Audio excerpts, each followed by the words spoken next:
میں ہوں سلمان رشید اور یہ ہے ایک مسافر کی دنیا۔ آج جو میں آپ کو کہانی سنانا چاہ رہا ہوں وہ اپنے وادی سون کی ہے، جسے کچھ جاہل ہمارے یہاں کے سون ویلی کہتے ہیں۔ پتہ نہیں کیا تکلیف ہے، حالانکہ ہمیشہ سے لکھی جا رہی ہے سون SOON، اور اردو میں سین اور اس کے اوپر پیش واو نون، اور لوکل لوگ بھی اس کو سون کہتے ہیں۔ لیکن ساڈے باہر دے جڑے صاحب لوگ نے نا، جڑے ذرا انگریزی تھوڑی پڑھ گئے نے، تھوڑی وہ اسے سون یا سون کہتے ہیں۔ وکری قسم کی بیماری ہے یہاں پہ ہمارے۔ اچھا، تو بہرحال وہاں پہ ایک بہت سالوں سے میں سن رہا ہوں کہ ایک تلاجہ کا قلعہ ہے، اور جناب وہ جی 8,000 سال پرانا، کوئی 10,000 سال پرانا۔ اور ایک بات جو وہاں کے مقامی مورخین، لوکل ہسٹورینز ہیں، وہ کہتے ہیں کہ جناب یہ 5,000 سال پرانا ہے۔ اچھا، یہ میں آپ کو تختہ ایک پہلے دکھا دیتا ہوں، پہلے اس کو سے کہ میں آپ کو ان کھنڈرات کے اندر لے کے جاؤں۔ یہ تختہ آپ دیکھ لیں، اس کے اوپر بھی ان مقامی جو مورخین ہیں انہوں نے لکھا ہوا ہے کہ جناب یہ 5,000 سال پرانا قلعہ ہے۔ یہ جو مقامی ہمارے مورخین ہیں نا، وہ خواہ ادھر وادی سون میں ہوں یا بھون اور چکوال میں ہوں یا پاک پتن میں ہوں، کہیں بھی ہوں، وہ مقامی میراثیوں سے زیادہ کچھ نہیں ہوتے۔ غریبوں نے پڑھا کچھ نہیں ہوتا۔ ابا میں کھڑکی چو باہر ویکھیا، جو فطور دماغ آیا وہ الاپ دیتا، اور ان کے پاس علم کوئی نہیں ہوتا۔ کتابیں انہوں نے کبھی نہیں کوئی کھنگالی ہوتی، نہ انہوں نے کوئی مشاہدہ کیا ہوتا ہے، نہ کسی پیر کامل کے ساتھ بیٹھ کے۔ اگر آرکیولوجی سیکھنی ہے تو پیر کامل آپ کا آرکیولوجسٹ ہونا چاہیے۔ تو یہ میراثی بیچارے آرکیولوجسٹ سے بھی نہیں نہ مل پاتے، تو وہ پھر تلاجہ کو انہوں نے 5,000 سال پرانا تو بنانا ہی تھا۔ تلاجہ کا میں آپ کو پہلے وہاں لے جانے سے پہلے ذرا یہ گوگل ارتھ سے میں نے یہ جو ایک تصویر لی ہوئی ہے یہ آپ کو دکھانا چاہتا ہوں، اور اس کے اوپر میں نے کوآرڈینیٹس بھی نوٹ کر دی ہیں۔ اگر آپ جا کے دیکھنا چاہیں تو آپ بھی وہاں جا کے اس پہاڑی کو دیکھ سکتے ہیں۔ یہ ایک مستطیل شکل کی پہاڑی ہے، ریکٹینگولر، رف ریکٹینگل آپ اسے کہہ سکتے ہیں، کہ بالکل باقاعدہ ریکٹینگل نہیں ہے، رف ریکٹینگل ہے، اور یہ تقریباً کوئی 500 میٹر لمبائی میں ہے، اور تقریباً کوئی 200 میٹر چوڑائی میں ہے، جہاں سب سے چوڑی ہے یہ۔ ویسے تو یہ ایک طرف کو جا کے باریک سی بھی ہو جاتی ہے۔ تو یہ اس کی کل پیمائش ہے، اور چونکہ ہمارے یہاں گوگل ارتھ کا ذرا مسئلہ ہوتا ہے نا، وہ سیکیورٹی سٹیٹ ہے نا جی ہم، تو وہ زیادہ کلیئر نہیں ہے۔ آپ اگر آپ آئی لیول کو لے آئیں نا کوئی 1000 میٹر کے قریب اس یہاں پہ تلاجہ میں، کیونکہ یہ زیادہ سینسٹیو جگہ مانی جاتی ہے سون ویلی۔ وہ اب چھوڑیں کہ وہ کیوں مانی جاتی ہے، بہرحال وہ زیادہ سینسٹیو مانی جاتی، تو وہ 1000 میٹر سے زیادہ قریب نہیں آ سکتا۔ ویسے اگر آپ کوپن ہیگن یا لنڈن یا کسی اور جگہ کا بھی کریں تو آپ بالکل آئی لیول زمین پہ پہنچ کے بھی کلیئر تصویر دیکھ سکتے ہیں۔ وہ سیکیورٹی سٹیٹ نہیں ہے، جاہل لوگ ہیں بیچارے۔ بہرحال جتنا بھی آپ قریب پہنچ سکتے ہیں وہ آپ اس پہاڑی کے اگر قریب آئیں تو آپ کو اس کے اوپر گھروں کے نشان، فاؤنڈیشنز، کمروں کا باقاعدہ آثار نظر آتے ہیں۔ اچھا، اب وہ جو پھٹا میں نے آپ کو دکھایا تھا اس کے اوپر انہوں نے یہ بھی لکھا ہوا ہے کہ یہاں پہ جلال الدین خوارزم جب چنگیزیوں سے شکست کھا کے آیا، اور وہ لمبی کہانی ہے، وہ میں سنا چکا ہوں آپ کو پہلے۔ سمرقند کا ایک قلعہ ہے کلر کہار سے مغرب کی طرف، وہاں کے بارے میں ہم نے بات کی تھی، تو میں نے آپ کو چنگیز خان اور جلال الدین خوارزم کی جو لڑائی تھی اس کے بارے میں کچھ بتایا تھا آپ کو۔ تو یہ جو لوگ کہتے ہیں کہ جی یہاں پہ جب وہ شکست کھا کے آیا تو یہاں آ کے اس نے یہ قلعہ بنایا تھا۔ اچھا، اب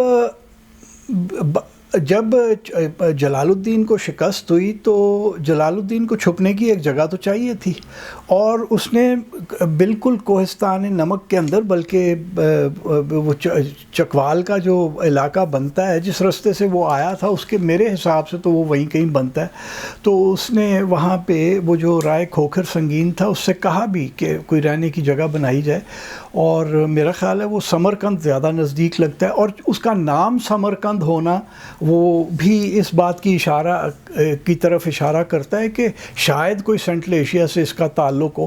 لوکل میراثیوں کا تو خیال یہ تھا کہ جناب اصل سمرقند ایسی ایتھوں لوکاں نے کنشک دے ویلے چ جا کے وہ سمرقند آباد کیتا، یہ لوکل میراثیوں نے مجھے وہاں پہ داستان سنائی ہوئی ہے۔ ایسا نہیں تھا، کیونکہ وہ کنشک کا زمانہ تو بہت بعد ہے، اور الیگزینڈر کے زمانے میں بھی سمرقند آباد تھا، اور الیگزینڈر نے وہاں اپنے ساتھی کلیٹس کو قتل بھی کیا تھا۔ تو یہ کہنا کہ یہاں سمرقند جو تھا سالٹ رینج کے اندر وہاں سے لوگ گئے تھے، وہ بالکل غلط ہے۔ لیکن وہ چونکہ نام اس کا سمرقند ہے، تو مجھے یہ لگتا ہے، گمان یہ ہے میرا، کہ اصل میں جلال الدین خوارزم نے وہی جگہ بنائی تھی، اور کبھی ساون بھادوں کی بارشوں کے بعد، اور وہ تھا وہاں پہ ساون بھادوں کے دنوں میں، وہ جب وہ ہریاول ہوا ہوگا تو پھر اسے اپنا سمرقند یاد آیا ہوگا، تو اس نے وہ نام بھی رکھ دیا۔ اب میں آپ کو تلاجہ کے اندر لے چلتا ہوں۔ یہ جو ریکٹینگولر سی پہاڑی ہے، اب تو اس کے بالکل نیچے تک موٹر کار بھی شاید آ سکتی ہے، جیپ بہرحال پہنچ جاتی ہے۔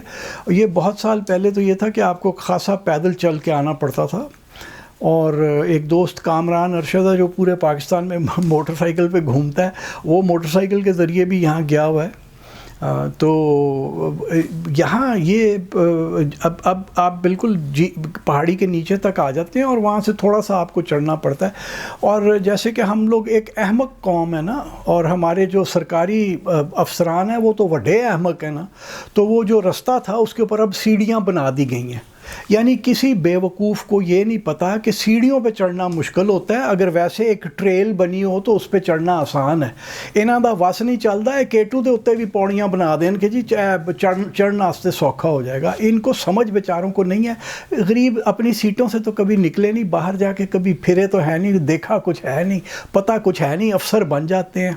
تو وہ پھر یہی حماقت کرنی، پھر وہ سیڑھیاں بنیں گی تو پھر پلستر بھی ہوگا، پھر مال پانی بنے گا، ریلنگ لگے گی اور مال پانی بنے گا، کھیل ساری یہ ہے۔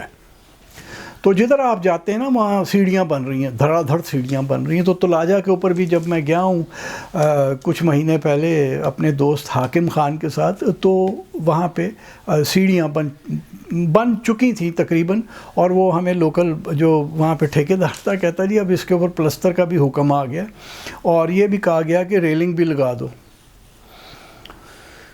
بہرحال اب یہ سرکاری افسروں کی یہ کام تو آپ نہیں روک سکتے، وہ کریں گے، اور آپ انہیں جتنا مرضی احمق اور ایڈیٹ اور جو مرضی کہتے رہیں، انہوں نے ٹلنا نہیں ہے گا۔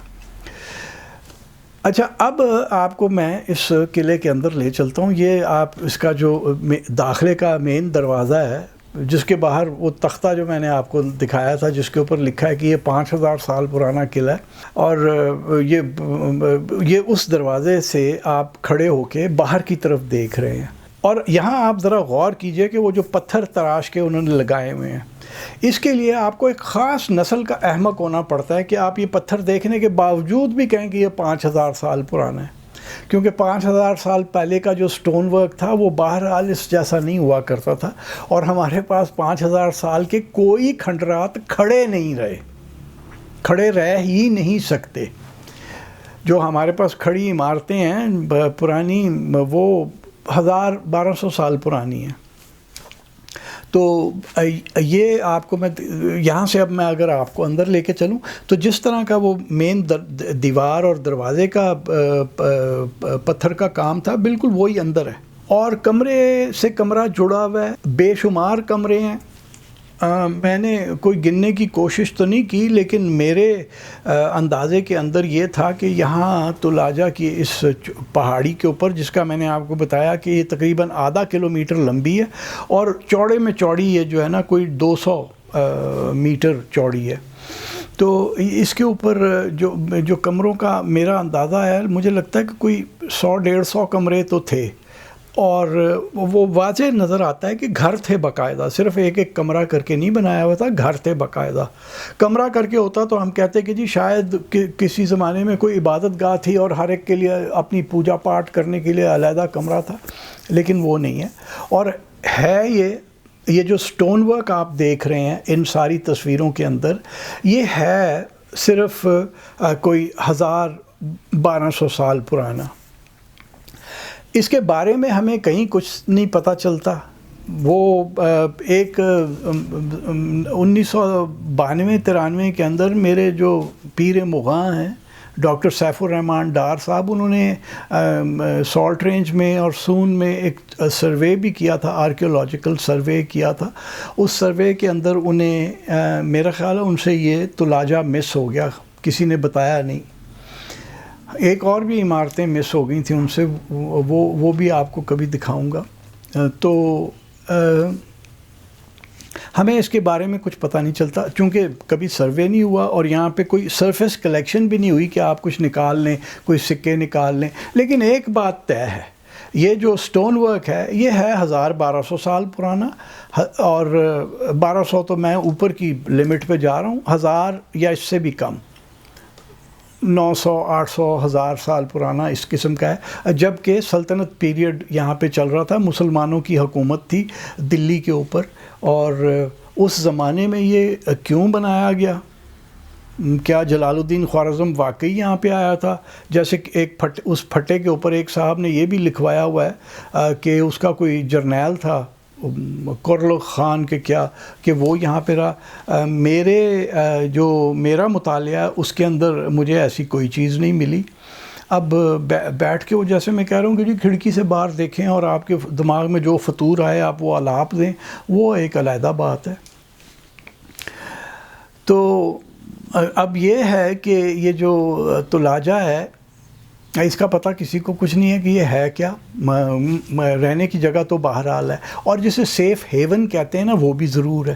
کیونکہ اگر آپ اس پہاڑی کو غور سے دوبارہ دیکھ لیجئے کہ چاروں طرف سے کافی اس کی جو ہائٹس ہیں، وہ جو ورجز ہیں جو اس کے چاروں طرف کے کنارے ہیں، وہ کافی گہرے اور سیدھے کھڑے ہیں.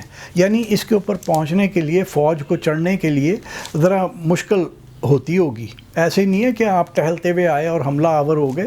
یہاں پہ کام ذرا جسے کہتے ہیں نا چنگا اوکھا سی، بس ایک مسٹری ہے اور کوئی اس کے اوپر کام نہیں کیا گیا. تو ہمیں یہ نہیں پتہ کہ یہ اصل میں ہے کیا. اس میں ایک جو چیز ہے نا، جس سے دو چیزیں بلکہ، ایک تو یہ کہ پانی اکٹھا کرنے کے لیے ایک جگہ پہ ایک تالاب بھی نظر آتا ہے، اور اس میں دلچسپ بات یہ ہے کہ باقی تو سارا پتھر کا بنا ہوا ہے. جو پانی کے تالاب کی دیوار ہے گردا گرد، وہ کچھ ٹوٹ چکی ہے، زیادہ تر تو وہ ٹوٹ چکی ہے یا وہ مٹی سے بھر گئی ہے. کیونکہ پانی یہاں پہ کہاں سے آتا ہوگا کہ بارشیں ہوتی ہوں گی تو تالاب بھرتا ہوگا. تو بارش جب ہوتی تھی اوپر کے حصے پہ، وہ اپنے ساتھ نیچے مٹی بھی لے کے آتی ہوگی، تو تالاب آہستہ آہستہ بھرتا گیا. لیکن یہ آپ اس میں دیکھیے کہ اس تصویر میں آپ کو سٹون ورک کے ساتھ برک ورک بھی دکھ رہا ہے. آپ کو بڑی اچھی پکی ہوئی اینٹیں دکھ رہی ہیں. یہ صرف ایک جگہ ہے پورے تلاجہ کے اندر کہ جہاں پہ کوئی برک ورک ہوا ہوا ہے. جو دوسری دلچسپ چیز ہے وہ یہ، میرا دوست حاکم خان اس کے سامنے بیٹھا، اس کا ذرا معائنہ کر رہا ہے. یہ ایک باقاعدہ ریکٹینگولر محراب نظر آتی ہے، اور اس کے پیچھے جو کمرہ ہے وہ پھر یقیناً اگر یہ محراب ہے تو وہ پھر یقیناً مسجد تھا. تو ایک تو یہ سٹون ورک سے طے ہو رہا ہے کہ یہ ریسنٹ ہے، بالکل 800 900 1000 سال پرانا، بمشکل 1000 سال. اور دوسرا یہ مسجد سے پتہ چل رہا ہے کہ یہ یہاں پہ مسلمانوں کا کوئی عمل دخل تھا. لیکن کون چھپنے آیا تھا، کس کو یہ سیف ہیون چاہیے تھا، یہ ہمیں بالکل کہیں سے کوئی اشارہ نہیں آتا. اور اس کے لیے میرا خیال ہے کہ تلاجہ کے اوپر تھوڑی سی تحقیق کرنے کی ضرورت ہوگی، اور وہ کوئی اگر تازہ سیکھنے والا آرکیولوجسٹ ہے نا وہ بھی ڈھونڈ لے گا بڑی جلدی، کیونکہ سرفیس کلیکشن سے بہت کچھ میرا خیال ہے انہیں مل جائے گا، جو کہ ہمارے جیسے جو ان پڑھ لوگ ہیں وہ نہیں دیکھ پاتے. یہ چھوٹی سی کہانی آج تلاجہ کی اس لیے تھی کہ میں نے کہا کہ اس سے پہلے کہ لوگ یہ پتھر ہی اٹھا کے لے جائیں، اور ہو جاتا ہے ہمارے یہاں پاکستان ہے اور تلاجہ بھی مٹی سے مل جائے تو میں آپ تک یہ داستان پہنچا دوں.